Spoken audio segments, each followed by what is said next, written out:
Welcome and good evening, friends. My name is Deepak Dayal. Many of you have been on this program with me from before, and we obviously have some new participants. Ideally, what we're looking at is obviously these are challenging times, and the economy from the last couple of years have been a little bit slow with this COVID-19. Obviously, there have been dramatical changes, not just in India but globally, and it is affecting everybody, including the young professionals who are getting ready for jobs, people who are already in jobs or who are in businesses. And so this particular career mentoring session which we are doing it's like on a broader platform. It is not just for lawyers and not just for engineers, not just for management professionals, not necessarily only for people who are in colleges or undergoing studies, but also for so what we're trying to do is what Mr. Varun Khanna is going to come up with is that it's like taking a holistic view of everything and seeing what kind of directional shift is happening. And sometimes we are not able to control the change, but we just have to adapt ourselves to the change which is happening around us, so that we are not, we are able to adapt ourselves to the change in circumstances. And it will require change in our mindsets as well. People from our generation, my generation specifically, who have 25, 30 years of experience, including Mr. Varun Khanna, who will join in, we had different challenges. The challenges which your generation will be facing are probably completely different. Everybody has to, face those challenges, but the challenges are different. So we are going to take over this session soon. As I think maximum 5 minutes time, Mr. Varun Khanna would be with us. We will also have he will give his talk, and then we will really, the idea is to have an interactive session so you can ask questions about what you feel. Welcome, Varun. So formally, let's start the meeting now. I think it's perfect time to start. So good evening, everybody. Varun, Khanna, let me quickly introduce you also at formally. And I know you're a very humble person. You don't want anybody to praise you too much, but for the sake of the audience and the students, it's important to know whatever they will listen from you, what is your background and where are you coming from, and the kind of success over the years that you have had and the experiences you have had in India as well as overseas. So a quick background: Mr. Varun Khanna is a qualified management professional. He's worked in India and Dubai and is a very, very well-traveled person. He started off from the IT industry, HCL-NIIT. He's worked with the DS group in Dubai, which is one of the largest groups in the Middle East and other countries.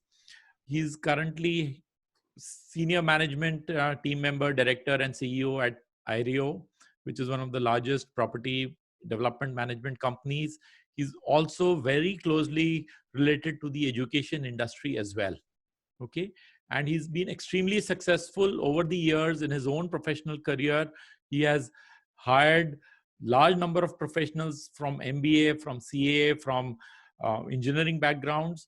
And I think he's the right person to give us an idea as to how the COVID-19 is changing the situation, and also the economy over the last few years, the trends which are coming in, and how he sees the shift so that we can adapt ourselves to the changing environment. And the floor is all yours, Mr. Varun Khanna. Yeah, thanks, Deepak. Thanks for having me over. And okay, so look, obviously at this point in time, just to promptly answer where you ended the introduction in terms of what my feel is about the impact the pandemic would have on the global economies. I think everybody around is trying to see through the fog. There is a lot of dust. It's difficult to draw a line because the magnitude of this pandemic is not yet played out on the global economies.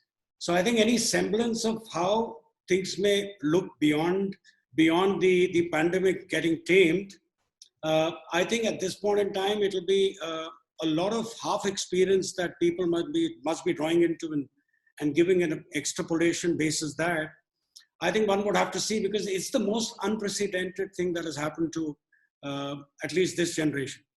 Nobody anticipated this. Nobody could imagine that, a depression could be induced by a pandemic and this level of scale. Because typically we know that depressions are typically, if there is a recession, it can either be cost-led or it could be, the cost factors are going up or demand is shrinking. It's neither of those two economic phenomena. It is a pandemic and nobody could anticipate.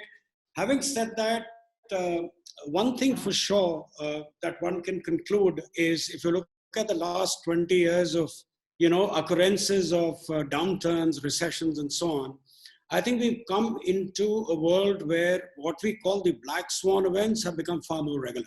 So something which is typically a black swan is something that is very rare to happen. I think the frequency of a black swan event is far more frequent. That is there, and as we move forward and time permitting, I'll delve into why we all believe that black swan events is going to be more regular than it's happened and or occurred in the past. Before I delve into sharing my thoughts on this topic with you, and I don't know how much of expectation building that may have happened around what I intend to do with the folks today. But let me begin with and tell you what this session is not. I think I need to just define the boundaries around what to take away so that you're more focused and it keeps your mind stable rather than your mind is going, at the end of the session when you have an opportunity of asking a question. And I don't want you to be engaged with that thought of what this session may not be. So hence what to expect. Now, I understand your profile. I got a little brief from Deepak that most of you are young, wannabe professionals who may be at the cusp of completing your higher education, either now or in a couple of years from now. And obviously, I can relate to you, and all of us can relate to you. Your position when we were coming out of college, we were no different. We had the same level of anxiety that I'm sure all of us have. And the anxiety is, when do I get a great, opening into the industry, my first great job? And I must tell you, this session is not about how to get your first job. Certainly it is not that. I want to just manage your expectations and be upfront. We're going far beyond, what it may take to get yourself a first break. We're talking about a long-term career planning scenario. And what is it that, we can share with you by way of our 2 cents to make sure that you folks, don't do the kind of mistakes your previous generation would have done. But more importantly, it's not about previous generation having committed mistakes, but you folks now start your career in an environment which I can assure you the previous generation has not been through. You are into far more uncertain times. And all the more reason why, we should have an approach, a framework. But more than that, I think you should have clarity of thought in your mind in terms of what is it that one should be doing in terms of planning out a career as you go forward. So again, a disclaimer. So when we say future-proof career, certainly let me just share this with you. And I've got some thoughts scribbled here.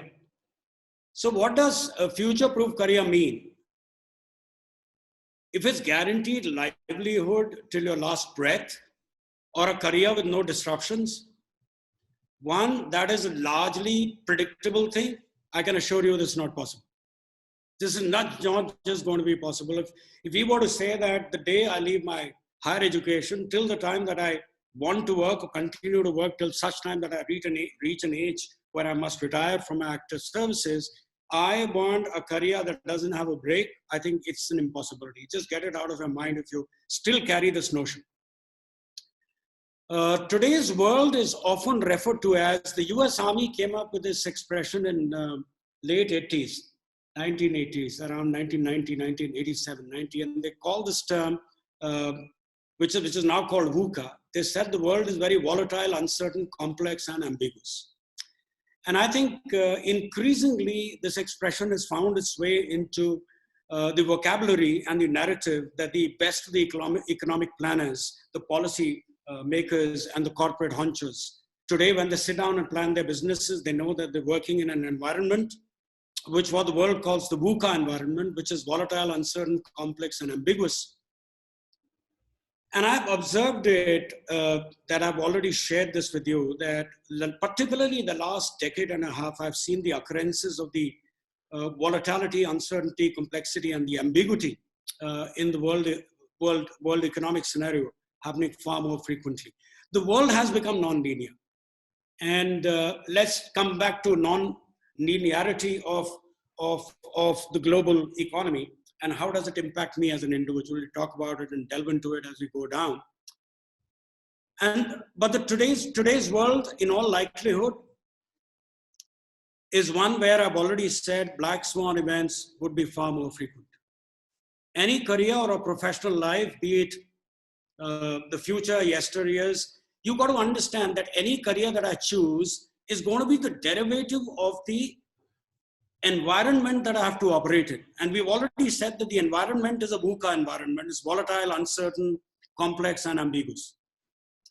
So if that were to be the environment, how is it that we can imagine or expect that our careers would not be impacted by this? Our careers would be directly impacted by the environmental factors that govern us and govern industries that we shall be part of. So the careers, in other words, to summarize, how can the careers be stable when the world economies are not? So I think if in one line, if I were to just summarize what I've said in the last 5 minutes, that's what I'm highlighting. So what's happening around us? The big thing that has brought about transformation or disruptions globally has been the need for businesses to achieve efficiencies. So the businesses want to be more efficient, the businesses want to make more profits, and that's what drives greater efficiency. In the second industrial revolution, the big efficiency driver was mechanization. And all of us know it rendered millions of blue-collar workers out of jobs. What we see happening, particularly last a decade and a half, is information technology, but largely when you say information technology, we're talking about artificial intelligence. So if you were to look at what's impacting this frequent upheavals that the world goes through, and one is not talking about the pandemics, one is only talking about the slowdown of the kinds that you would have heard of. 2008 was a big downturn in the global economies. And these are largely driven by need for greater efficiency. Greater profitability is the driver for every business. And this efficiency largely translates into the recession that we see. But what these efficiencies have given rise to is a third revolution, which a very, very, very popular economist talks about. This gentleman is an American. He's called Jeremy Rifkin's. And he's written wonderful, his works are seminal works, and he's converted that into books. So there is a book, there are multiple books. I mean, each time he publishes a book, some country picks that up as a model for future planning. The third industrial revolution is a book he wrote, and that became a model for the German government to look at some of their core sectors to be planned around that thought. Another book that he wrote and it's a great book, and time permitting, I'll recommend that you guys should read it. The book is called Zero Marginal Cost Economy. And I'm not getting into what is zero marginal cost economy, but fundamentally, if I were to just summarize, in an economy that is a sharing economy, while the production cost of making that capital good has not changed, but the use of that has virtually become free. And it's around that model of what the author calls collaborative commons and what we know as sharing economy that we've seen some huge transformations that have happened. The biggest retail company in the world has hardly any physical retail footprint. We know the name of the company, Amazon. The biggest hotel chain company does not own a single hotel room. We all know this company, Airbnb. The largest content company invests nothing on creating content. And we know these companies as YouTube and Facebook. And the largest car hiring company does not own a single car. And the name of the company is Uber. So fundamentally, what's happening is that the economic models that we are known to are getting redefined. And the sharing economies are giving rise to, with technology, with Internet of Things, giving rise to something what is called collaborative commons. And I wanted to bring in the collaborative commons as a thought into this discussion, because I want you folks to go and read about it. Because inside of that lies tremendous opportunity for value creation as an individual. Varun, take a pause, clear your throat, drink some water. Quick, we'll have to, yeah. No, you'll continue. Absolutely, I'm not going to interrupt at all. The name of the books, we'll take it from you right at the end. But I think a little bit time is, so I think if you're coming. I know. I have to come to a logical point where I start talking about what may be relevant from the perspective of future-proofing your careers. So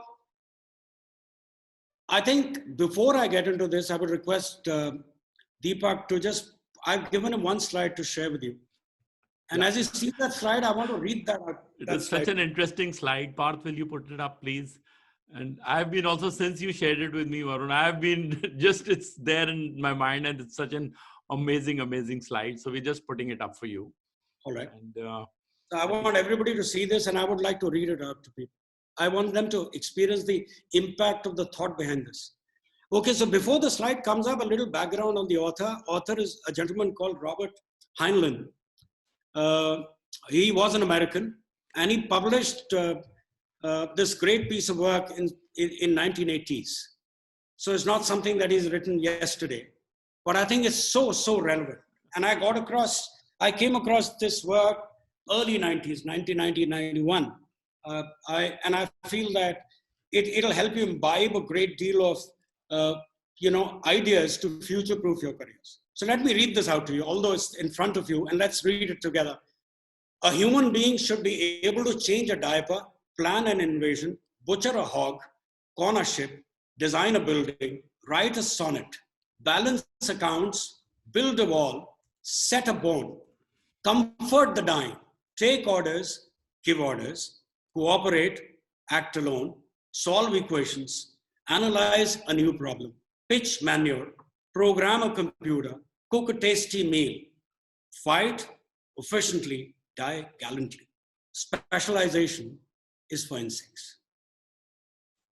And I think there is a sea of valuable knowledge that this piece of slide, actually, to me, it was a big inspiration when I went through it. It teaches you so much. And it's more apt and relevant today than it ever had been in the past. Deepak, we can change this slide because I want to see my notes. It actually overlaps my notes. Sure, sorry. Yeah. No, it's okay.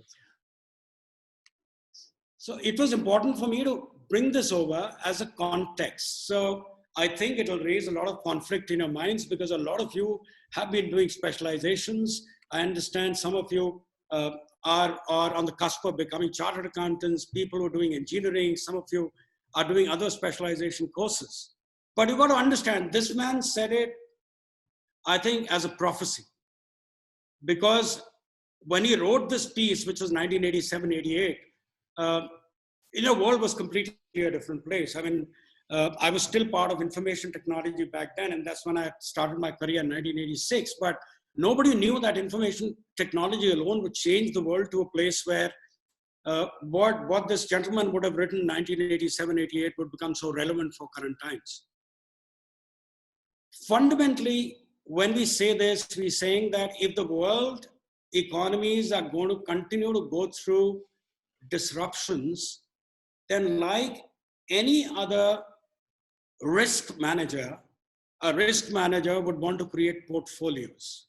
So if I'm an investment banker and your coordinator Deepak he wears multiple hats, he's a man with diverse capability set.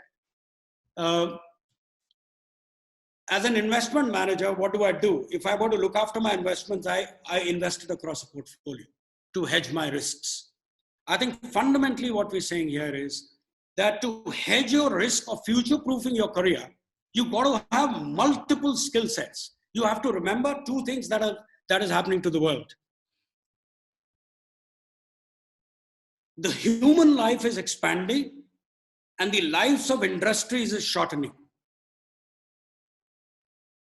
And I'll quickly take an example. This is about 5 years back. I was with a gentleman who's called the father of software trade in this country. His name is F.C. Kohli, Fakir Chand Kohli. He is the gentleman who set up the company called TCS, Tata Consultancy. I met him 5 years back for one such seminars. We were talking to 500 odd teachers from all over the country, and they were teachers in various leading management schools. And we were talking about, how to build curriculum that could help create human capital that can withstand the changes that are imminent to take place in their work life. And Mr. Kohli told me that when he graduated, it seems, from MIT in 1950, he graduated in 1950 from MIT and is passing out presentation by the president of MIT. He was told, and his cohort, his group was told, that they got to be preparing for at least 4 distinctively different careers in their work life.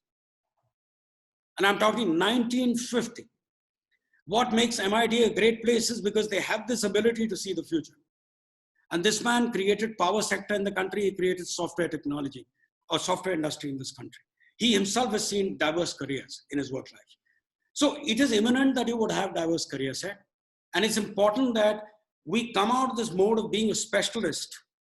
We've already said a great parallel where specialization is for insects.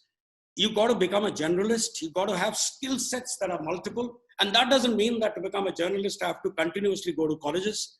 To my mind, the university system would undergo a change. Each time a new opportunity comes up, there'll be opportunity for you to go for a few weeks and months and build skills to be relevant to the new technology that'll come and subsume us. So you have to be a continuous lifelong learner. And coming to now the relevant part of the most relevant part of the discussion, and I'm seeing Deepak getting already a little anxious about it. So there's an expression that I've used in my notes, and I can share these notes with you if you so want. Building an anti-fragile career. Anti-fragile versus, so what is anti-fragile? Anti-fragile is when you have an attack on the organism becomes stronger. It is different from being resilient.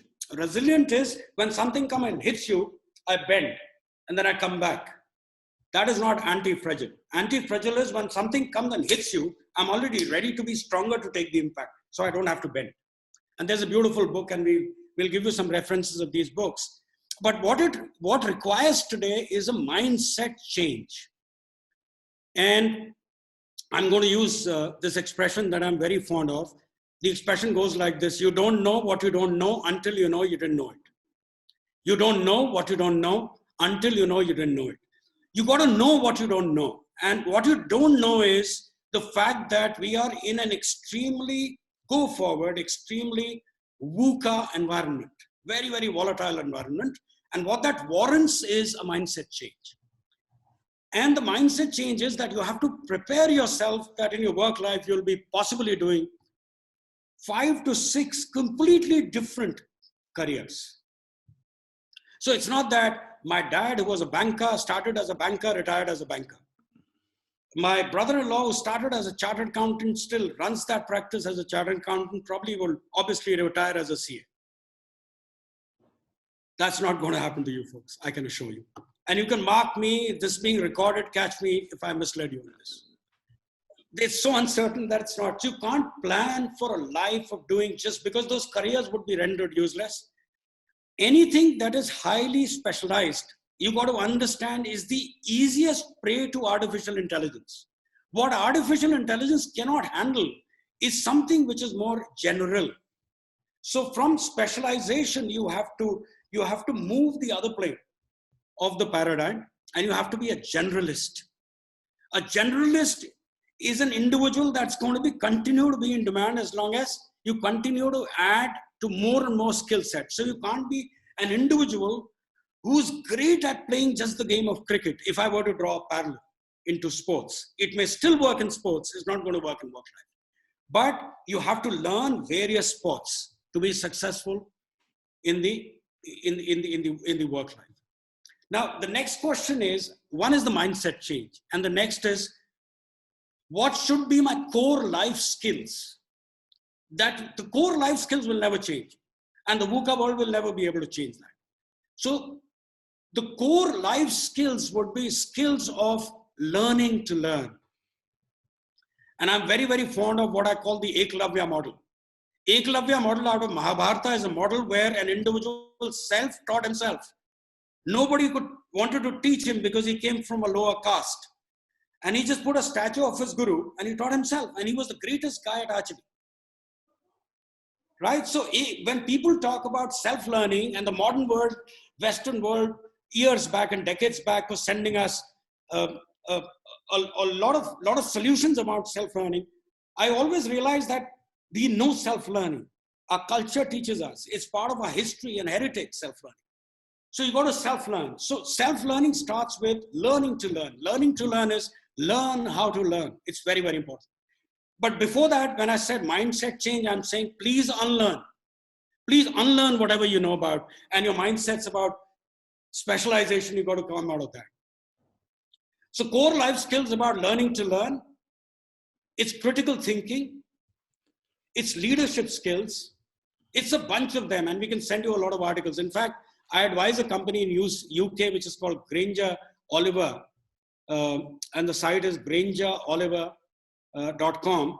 And they do great work here. And through Deepak, we'll reach out to you so that you can get more literature around what core skills, core life skills. But life skills about learning to learn, leadership, critical thinking.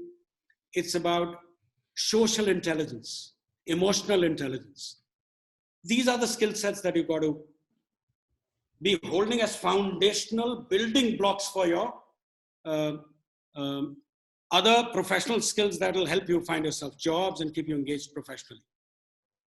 The other is have your soul in the game. I mean, fundamentally what I'm saying is it's important to understand what your passion is and pursue that.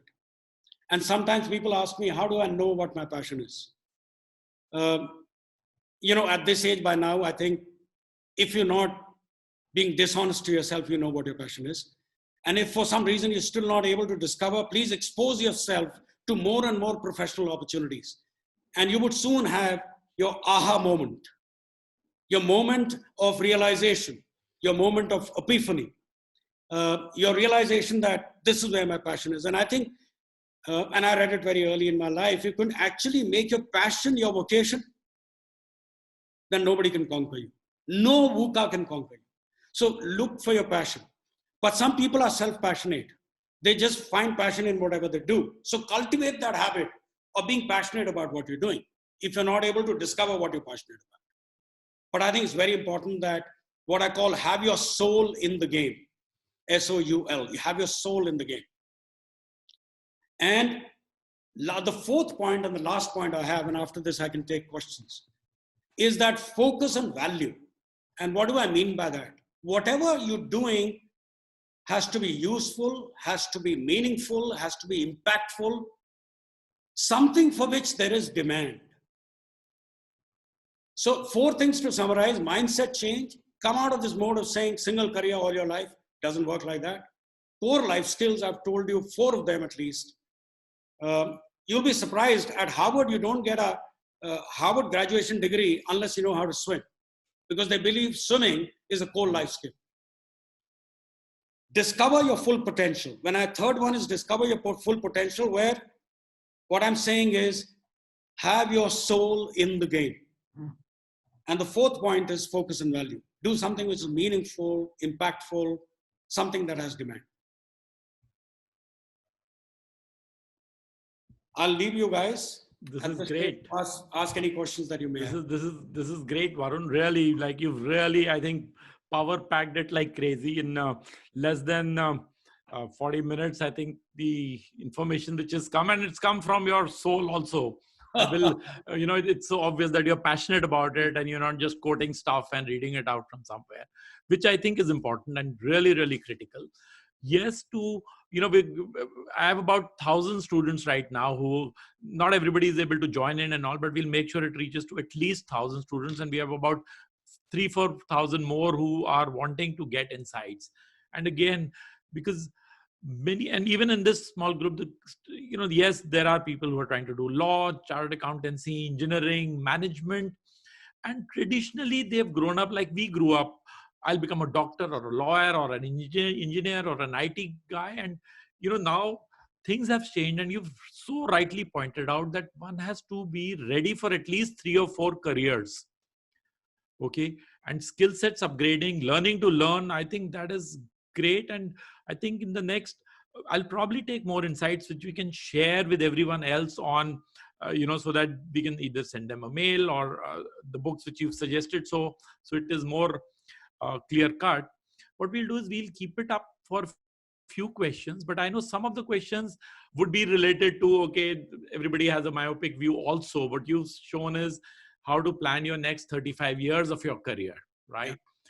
But some of them are at that starting point. They're also debating, is it just getting a lucrative job, which is their end game? And how do you look at entrepreneurship and doing something on their own? Couple of words. These are questions which I know many students are going to come up with. And then we'll open it once we can answer a little bit on this. And then we'll open it up for live Q&A. Yeah, so I think one way that I best can answer the queries that you raised, and I think this should have come as part of my main thought sharing also. You folks have to remember one thing.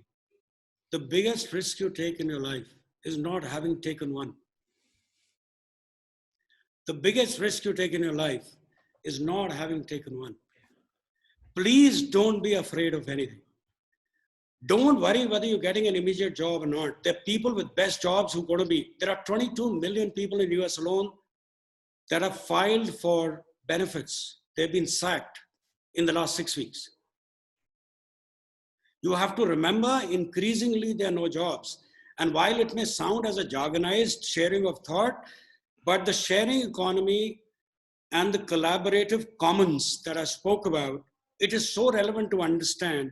There are huge and innumerable opportunities on P2P basis, on peer-to-peer basis, and the share economy is peer-to-peer. There are tremendous, tremendous opportunities. Look, there was a time that I was thinking through when I was involved in setting up a university. And there are 2 things that we wanted to do differently. One was we wanted to have practicing teachers. We wanted to have in the classroom teachers who come from the industry. We didn't want only the academia to come in and carry the conventional wisdom forward. Not that I don't have any, I had a tremendous amount of regard for the academia, don't get me wrong. But when I went to school, it was grade 8, that there was a poster in my class by Mark Twain, which read, "Never let school interfere with your education." I still remember it. It had an imprint on my mind and my heart. Education can't interfere, a school can't interfere with your education.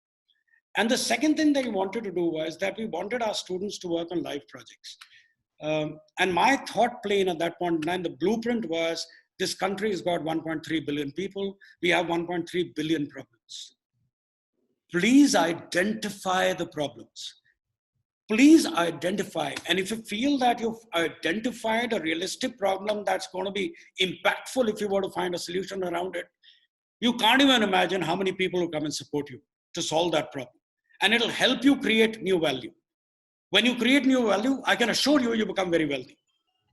Because money is a byproduct of getting engaged with solving a problem first.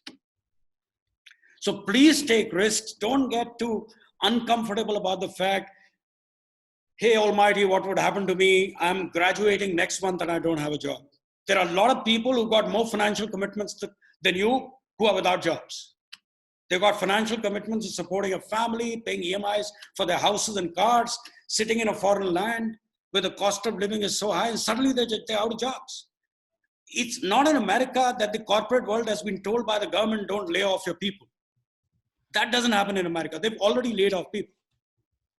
So I think please don't, your biggest limiter of you not reaching your potential is that we are brought up, most of us are brought up in the environment where we are risk averse.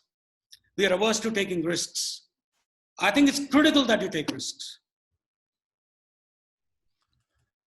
So find your passion, build your core skills, and then relook at the world. And to find your passion, it doesn't have to take you 3 months or 3 years. You can find your passion if you actually seriously get into a mode of self-appointment with yourself, where you sit down on a focused way, identify what your passion is, and try to find an engagement, a vocational engagement around it. Great, Varun. I think great insight. And we're going to open up for questions very soon. Mm-hmm. We have everyone, please, you can just show of hands on the screen so we can, the moderators. All of them, so you'll be able to see. You don't have to worry. The moderators will help out with that in putting their mics open. What we'll do is we'll start off with Subha, who's a student in this first year. He can ask a question, and then the moderators will take their names and open up their mics, and you'll be able to see them on the screen. All right. Okay. Great. Shubha, you have a question? Yes, sir. Thank you, sir.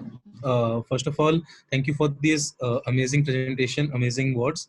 So, first of all, my question is about generalizing and specializing. If we do not specialize and we just generalize, then in an industrial setup, how they are going to divide the jobs, how they are going to divide the work among the people, so that the distribution will be proper and the outcome will be efficient. So you give me one real example and you say that how this is my background, and how do you think if I go to be a generalist, I'll find myself a vocational assignment? Let's talk real. Because look, how much of, I don't know, but some of you I was told are chartered accountants. How much of chartered accountants apply what they've done at school? Virtually nothing. They were applying when things were not clear. Now everything is organized. Today, for the last 5 years, I've been filing my tax returns all by myself. I don't need a chartered accountant. Increasingly, even companies don't need. So if you want to give me what's your background and let's contextualize your question, then I can attempt and give you an answer relevant to your trade. But having said that, look, the world, you're right, is conditioned about hiring. The conditioning of the large corporate world is about, if this is the role, then I need a chartered accountant. This is the role, then I need an MBA. If this is the role, then I need an engineer. If that is where you're coming from, you're absolutely correct. I'm also saying that when this generalization thought has to come to fruit in your minds, it has to come after you've done your higher education. You don't have to continuously do masters and masters and masters in whatever you're doing. You don't have to get into over specialization. For instance, an MBA is a generalist. An MBA is not a specialist, right? When I do literature, I'm a generalist. I'm not a specialist. Even if I've done masters in literature, I'm still a generalist. It's the choice of subject that I do. Now, for me, a specialist is somebody who's in higher education doing reptiles and not zoology. Are you understanding me? So if I do reptiles as a line of study, I go so extreme in zoology that I find myself a single small thin thread that I want to continuously work. Not that I'm not saying you can't do that. If you have your passion, do it, you will succeed. But there aren't enough jobs for people who are learning reptiles out of zoology as a specialization, for God's sake. That's what I'm trying to highlight. Because new opportunities, look, you have to understand how these new business ideas are born. Business ideas are born when people from diverse fields come and interact. And when I'm a generalist, I have a diversity of thoughts in my mind. Look, okay, so let me give you an example and where I'm coming from. There was a time when I started my career, and I started my career in 1986, where we were trying to sell automation to the corporates in India. And the salespeople in information technology were hardcore IT guys, because they had to explain the technology to the clients. Fast forward 35 years. You don't have to do that. Today, when you work for a technology company, you are a sales guy with generalistic aptitude. You can't even imagine the kind of technology that was needed and expected of a sales executive back then. You would not hire anybody who was short of IIT. IIT would have done, there was not much of IT was available in IITs, but you would only get minimum the best of the engineers who would become salespeople. And they were put as part of pre-sales because engineers didn't want to be called as salespeople in this country. Sales back then was a title that was not too respected. So what I'm highlighting is that there may be, but I can assure you increasingly companies are changing. I can assure you there is no such thing as specialization if you were to look at the modern world, the Western world today. And a lot of companies operate in India. We are a globalized setup. You go to a small time Indian companies with small time mindsets of the entrepreneurs, they would have this archaic conventional view. But if you come to a larger company, forward-looking company, I don't think they'll have an issue. When I hire, I don't hire just because you have a great label of a school. For me, if you go to a good school, is only a filter saying that the guy must have a basic intelligence, which is why he's gone through competition. So let me go to that school and hire from there. But nowhere in my selection process would that school thereafter would have a bearing. My selection would be purely driven by the capability set of the individual that I'm looking at. So, for instance, do we have time? I can do another 1 hour on this question. No, we because we want to give more students also an opportunity to ask. Who else is there? Arth or Arroda. Thank you so much, sir. It was a very interesting session. Just one question, sir. You talked about that we should not fear taking risks. Yeah. But sir, in a country like India, where in a generation where we live, where most of the people that will be graduating, a lot of people will be graduating out of colleges. The youth is very high in this country. So how do we prevent ourselves, or how do we gain the courage to take risks in this scenario totally? Look, I know when I said that yeah, good question. Very good question. If I could just expand the question, just sir, what should be kept in mind while taking the risk, and what should be the extent till I decide that yes, I've taken the risk till this point. Now onwards, I won't be taking the risk. So, look, it is very, very important that you have an objective assessment of your ambition and your passion. And if you can't do it yourself, seek help. There are hundreds of counselors available. They're not expensive. Go sit down with a counselor and say if there is a template, if there is a framework I can use that can help me determine my potential, my latencies, my capability set that is hidden to me. It's not covered itself, uncovered itself to me yet. So there's psychometric tools available which are pretty accurate. So it's first important to be passionate about what you're doing. Look, when I say taking risk, doesn't mean that you take a blind risk. Don't get me wrong. I'm saying that your risk has to be a calculated risk. I'm saying your risk has to be in an area of taking a decision which is not a conventional decision, but you're comfortable taking that decision because you know that takes you towards your direction of your passion.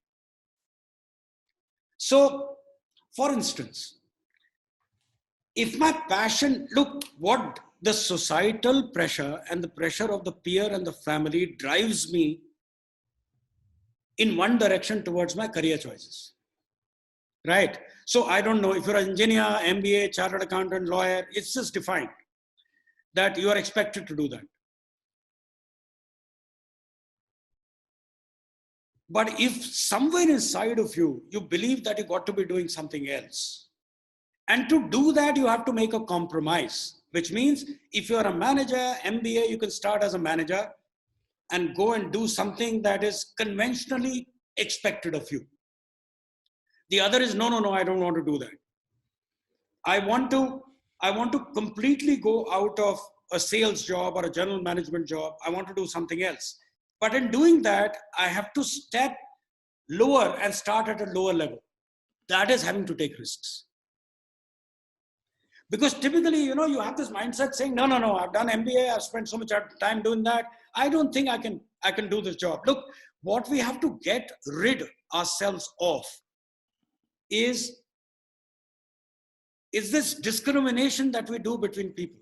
I think we should have dignity for labor. If somebody is adding value into a business, you got to respect that, irrespective of how lower the individual is in the organizational hierarchy. And I can assure you, if you're passionate about that, even if you start at the lower rung, your pace of growth and your steep with which you'll grow in your career would be far higher than having to take the conventional path. A lot of examples, you should go and see how people have started businesses. Bill Gates once said that had the year that he founded Microsoft was not the year of a downturn, he would have been working as a programmer in some company. So for him, when he was at Harvard, he realized there was a long downturn, and he realized he's not going to find himself a job. And he came out of Harvard, left it midstream, and started a company. Now that's taking risk. Mike Zuckerberg took risk. Look, it's important to talk about large celebrities because we can relate to success associated with their decision-making where they took risks. I can't talk about somebody you don't even know and give an example, but I'm sure there are millions of people globally who take risks. And it's only because they've taken risks that they've achieved what they've achieved today. Great. Deepak? Great. Fantastic. Varun, this is really interesting because what's also happening is that the job market is also shrinking, whether it is, again, any of the professional services which we are talking about, it's a reality. And in fact, I was talking to somebody today only, and it is, what does it take to become an entrepreneur? Okay. Now, whether you are a large number of people, in fact, we have a large number of individuals from the legal side right now. There aren't that many jobs. The CAs are facing the shortages. Engineers are sometimes the worst hit in any case. But there are, like you had also mentioned, there are so many opportunities for them. And that is where they are taking risks, because their ultimate aim seems to be to get a big job with a big consulting firm or a branded law firm or a branded, the big boys, as they say. But that career may start off very well, but it could come to a very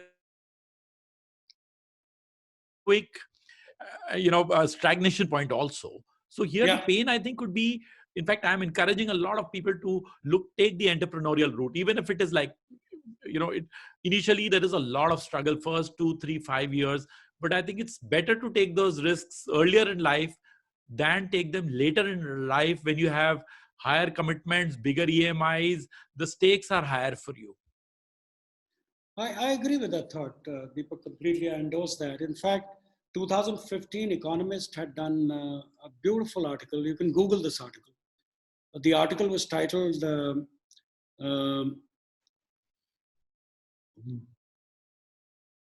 Workers Without, the article was titled as Wealth Without Workers and Workers Without Wealth. So when I talk about technology, when I talk about increasingly AI, what it does is it creates greater value with fewer number of people.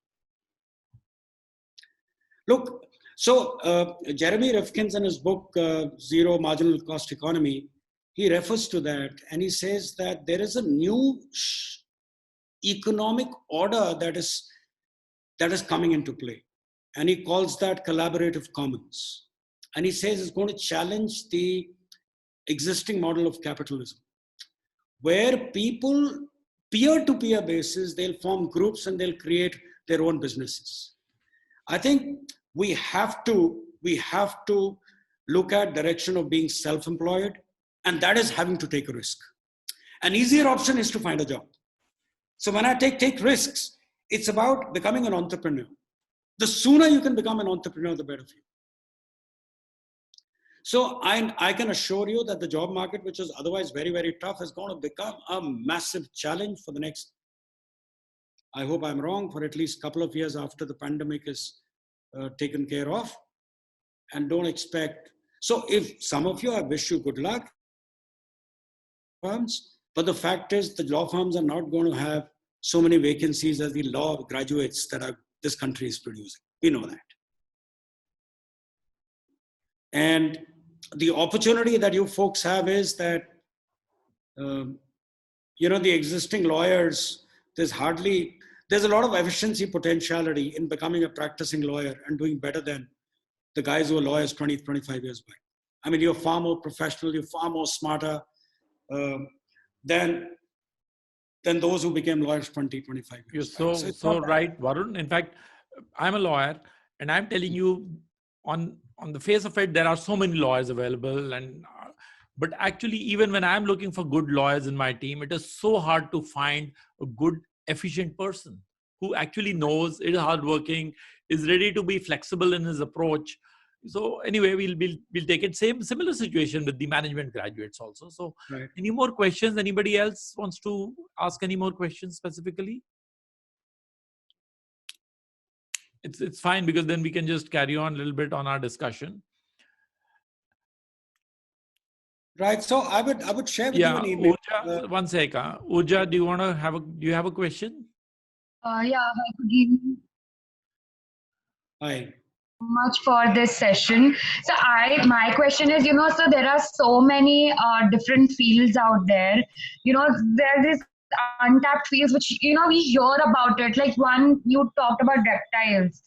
So, but not like there are so many fields out there which, most of us general masses, we really do not know about it.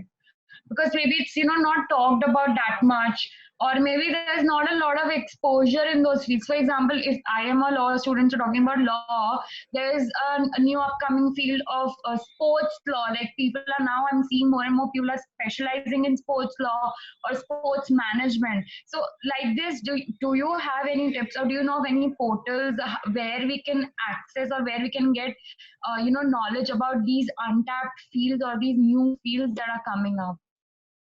Yeah, so Urja, good question, but I can assure you a lot of this is available on the internet. You have to be a little more, persistent with your effort. And when you start spending some time, read certain articles, listen to some podcasts, you would make up your own mind. And when you more diverse thoughts around a specific career in law that you're exposed to, you will be able to have a sense in terms of directionally where you should be going.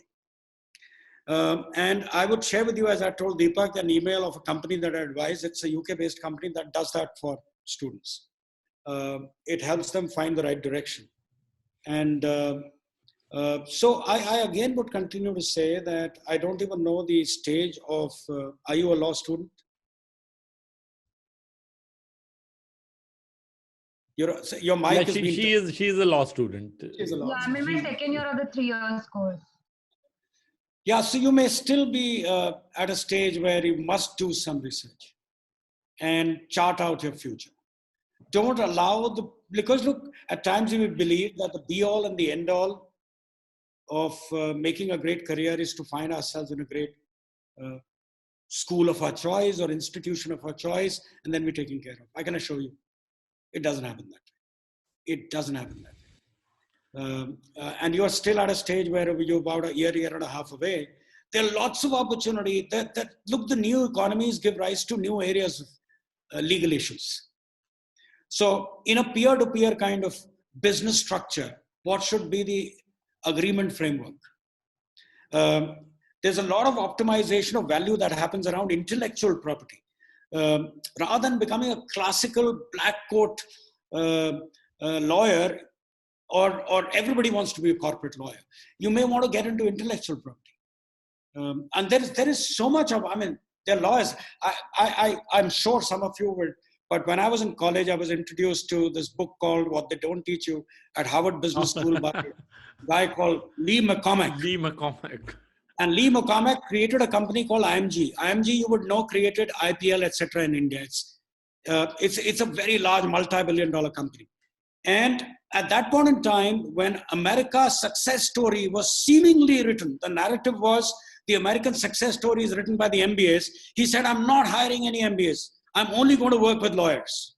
And he hired only lawyers. In fact, in his book, which is called What They Don't Teach You at Harvard Business School, right. the preface of the book said, had Thomas Edison been an MBA, we all would have been reading by larger candles. True. So I mean, so it is important, and there are tremendous opportunity for lawyers. I can assure you. You could be a lawyer in an investment banking firm, right? Tremendous opportunities.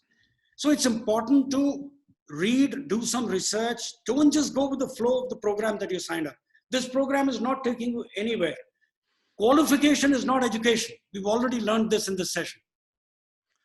Varun, that's the point I've been trying to make also, that people are trying to hang on to their degrees and feeling that this is everything and it's a smooth sailing. But yes, the younger minds and they're very energetic and open to ideas. And I also feel that one has to, opening up your mind that yes, there are other skill sets required.